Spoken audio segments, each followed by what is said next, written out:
ஒரு முறை இந்த மெத்தடில் சிக்கன் பிரியாணி செஞ்சு பாருங்கள். இந்த மெத்தடை மாற்றவே மாட்டீங்க. வெல்கம் டு நந்தினி மண் சட்டி சமையல். நீங்கள் இன்னும் சேனலை சப்ஸ்கிரைப் பண்ணலைன்னா மறக்காமல் சப்ஸ்கிரைப் பண்ணிக்கோங்க. பக்கத்தில் இருக்கக்கூடிய ஆல் பெல் சிம்பலையும் ப்ரெஸ் பண்ணிக்கோங்க. இன்றைக்கி நம்ம இந்த வீடியோவில் பார்க்க போகிறது ஒரு சூப்பரான பிரியாணி எப்படி செய்கிறதுன்னு தான் பார்க்க போகிறோம். ஸ்டெப் பை ஸ்டெப்பாக பார்க்கலாம் வாங்க. நான் ஒரு குக்கர் அடுப்பில் வச்சுருக்கேன். அது நல்லா ஹீட் ஆகிட்டுருக்கு. இந்த குக்கர் நல்லா ஹீட் ஆகட்டும். இப்போது இது நல்லா ஹீட் ஆனதுக்கப்புறம் நீங்கள் ஆயில் ஒரு 3 டேபிள் ஸ்பூன் அளவு சேர்த்துக்கோங்க. நீங்கள் விருப்பப்பட்டீங்க அப்படின்னா நெய் கூட ஆட் பண்ணிக்கலாம். ரொம்பவுமே நல்லாயிருக்கும். சாதம் உதிரியாக வரணும் அப்படின்னு நினச்சிங்கன்னா நீங்கள் நெய் 1 ஸ்பூன் அளவு நீங்கள் சேர்த்துக்கிடலாம். ரொம்பவுமே டேஸ்ட்டும் கொடுக்கும். பாருங்கள், நான் 1 ஸ்பூன் அளவு மட்டும் நெய் சேர்த்துக்கிறேன். அடுத்ததாக இதில் இந்த மாதிரி 1 கப் அளவு நான் பெரிய வெங்காயம் நீல வாக்கில் கட் பண்ணது சேர்த்துக்கிறேன். உங்களுக்கு மெஷர்மெண்ட் தெரியணும் அப்படிங்கிறதுக்காக நான் இப்படி எடுத்திருக்கேன்.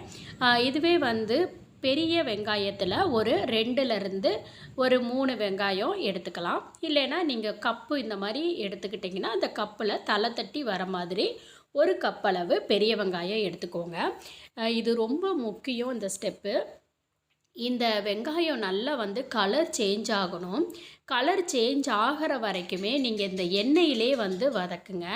இப்போ நம்ம இதில் பிரியாணி இலை, பட்டை, கிராம்பு, சோம்பு, ஏலக்காய் இது எல்லாமே இதோட சேர்த்தே நம்ம இந்த மாதிரி நல்லா கலந்து விட்டுருவோம்.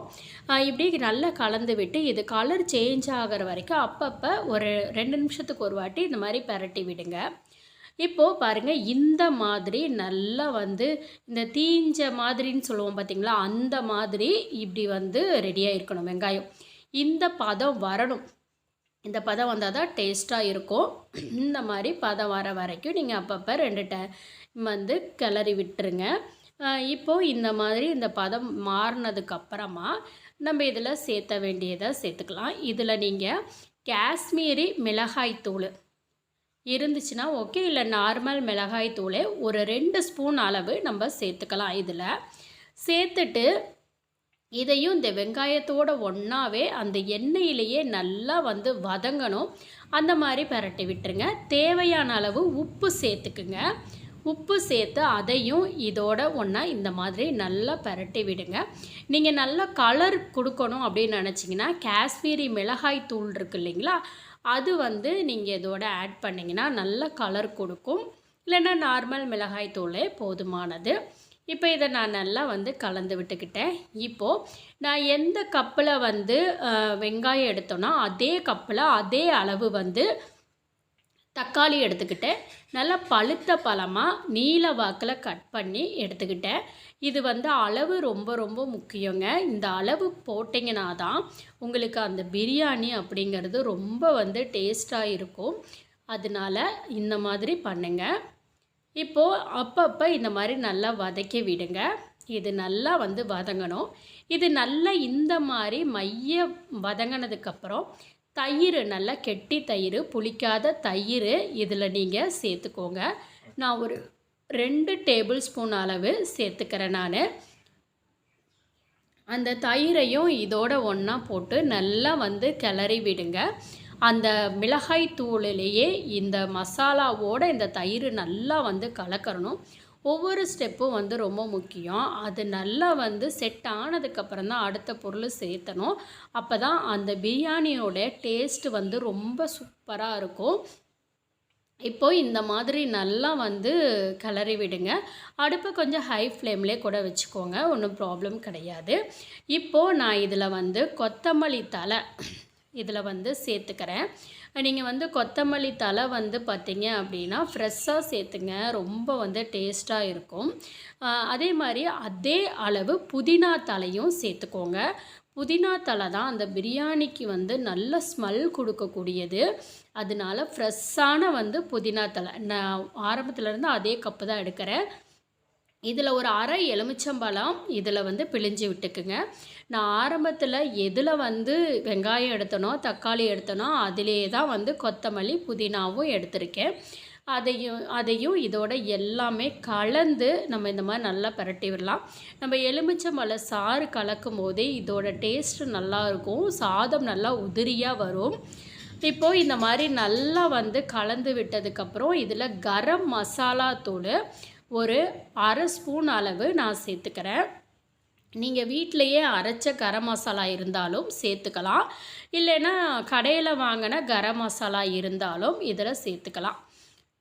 இப்போது இந்த மாதிரி சேர்த்துட்டு நீங்கள் இந்த எண்ணெயிலேயே ஒரு 2 நிமிஷம் வதக்கி விடுங்க. இந்த மாதிரி எண்ணெய் பிரிஞ்சு அந்த பபுள்ஸ் வர ஸ்டேஜ் வரும்போது நான் சிக்கனை இதோட ஆட் பண்ணிக்கிறேன்.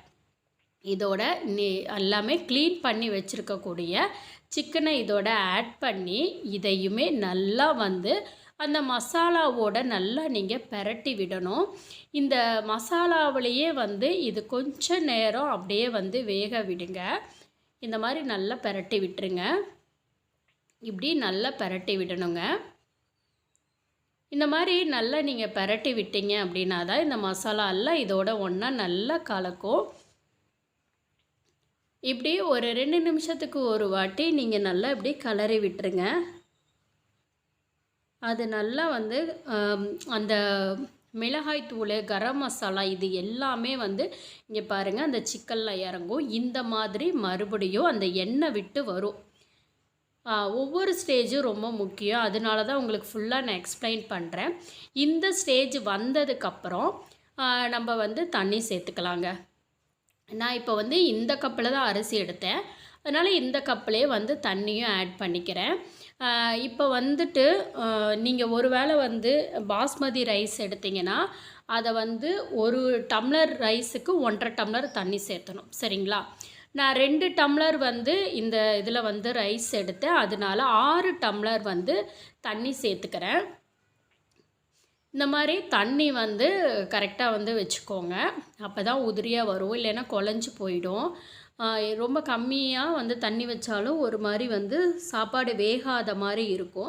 இந்த மாதிரி நல்லா கலந்து விட்டதுக்கப்புறம் உப்பு பார்த்துக்கோங்க. உப்பு கம்மியாக இருந்தால் இந்த ஸ்டேஜ்லேயே நீங்கள் வந்து சேர்த்துக்கோங்க உப்பை. இப்போது இந்த மாதிரி நல்லா கலந்து விட்டுட்டு இது வந்து பபுள்ஸ் வர வரைக்கும் வெயிட் பண்ணுங்கள். அதாவது ஒரு கொதி வரணும், இந்த மாதிரி கொதி வரணும். இந்த மாதிரி கொதி வந்ததுக்கப்புறம் தான் நீங்கள் அரிசியவே சேர்த்தணுங்க.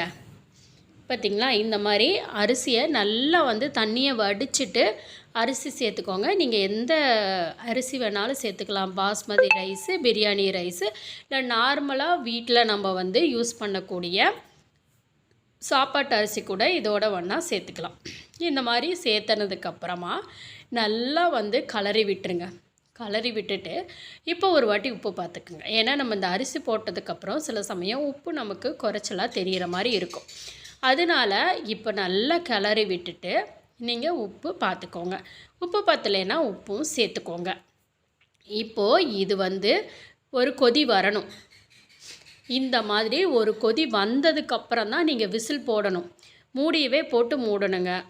நான் இப்போ மூடி போட்டு க்ளோஸ் பண்ணிடுறேன். இந்த ஸ்டேஜில் தான் மூடி போட்டு க்ளோஸ் பண்ணணும். அப்போ தான் அந்த பிரியாணியோட டேஸ்ட்டு நமக்கு கிடைக்கும். குக்கரில் வச்சாலும் நான் இப்போ மூடி போட்டு விசில் போட்டு வச்சிட்றேன். இப்போ நான் விசில் வந்து அடங்கினதுக்கப்புறம் நான் ஓப்பன் பண்ணி ஒரு கிளறி விட்டுட்டேன். இப்படி கிளறி வச்சுருங்க. கிளறினீங்கன்னா தான் அது ஒன்றோட ஒன்று ஒட்டாமல் இருக்கும். இப்போ சூப்பராக பிரியாணி ரெடி ஆகிடுச்சு. இந்த வீடியோ உங்களுக்கு பிடிச்சிருந்துச்சுன்னா சேனலை சப்ஸ்கிரைப் பண்ணிக்கோங்க. சேனலுக்கு சப்போர்ட் பண்ணுங்கள் ஃப்ரெண்ட்ஸ். நன்றி.